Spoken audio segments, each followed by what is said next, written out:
water level sensor? Okay, so my name is Jesus, and for our project, we made a water level sensor that can detect and read different levels of water within a container. And we made it so that the different color LEDs that we attach to the breadboard activate at certain water levels. So as an example, if the water is at 25% full, then a yellow LED will turn on and so on and so forth. And then we also wanted to use a buzzer just to signify that the container could possibly be overflowing, but we ran into some complications with that, and we'll explain about that in the future slides. And in theory, our project has potential for real world applications like detecting water leakage in water tanks, and also changes in sea level and also tsunami warnings. Next slide, please. So the water sensor component is made of 10 copper traces that become bridged when they're submerged underwater. So this makes the sensor act as a variable resistor, which means that the more water there is, the less the resistance, the better the conductivity, and the higher the output voltage. And by measuring the voltage, we can determine the water level. And we also learned that the sensor isn't meant to be fully submerged, since it can only measure from the bottom to the very top of the copper traces. And for our task, we divided our work into 4 phases. And phase 1 was gathering all the materials. Phase 2 was doing a lot of the research, learning how to assemble the project and learning about the functionalities of the sensor. And phase 3 was to finish the writing of our coding for the LEDs and the sensor. And phase 4 was to finish the testing that was required for our project.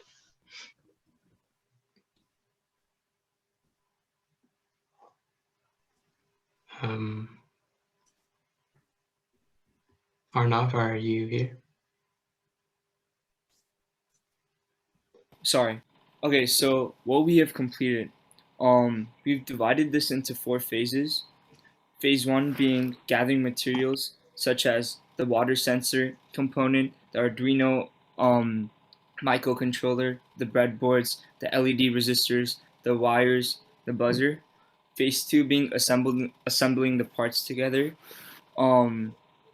wiring colors onto the board, red, yellow, green, and blue.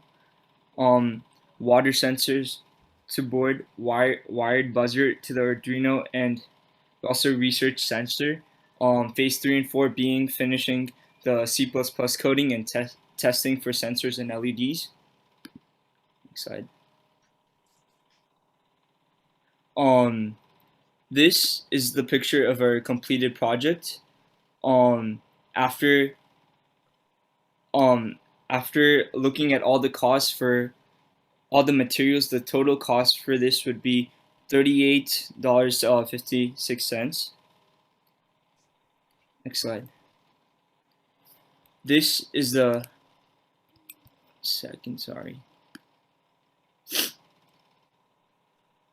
This is the rough schematic of our project.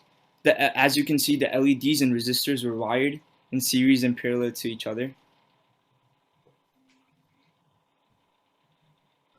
We first initialized the LEDs to the variables based off the pin number they're plugged into. Then we set up the pin mods.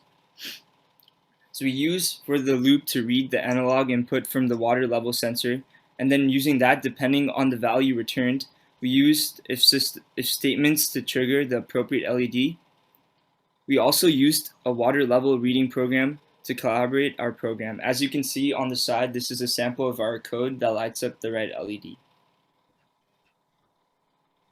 So we'll go in depth to our testing process. So we started with a 100 milliliter beaker, and we filled it up with 40 milliliters of tap water at 26 degrees Celsius.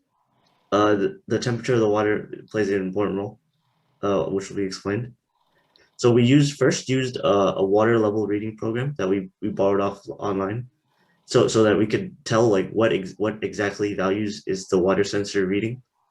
So we used our sensor to read 40 milliliters, 60 milliliters, and then 80 milliliters of water.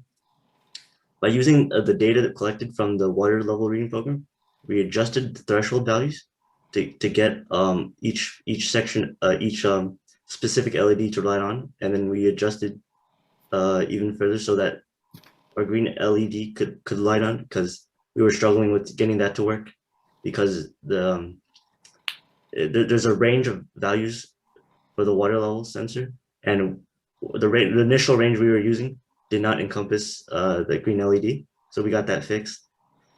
Although we got all the LEDs to light up, our buzzer was not functioning.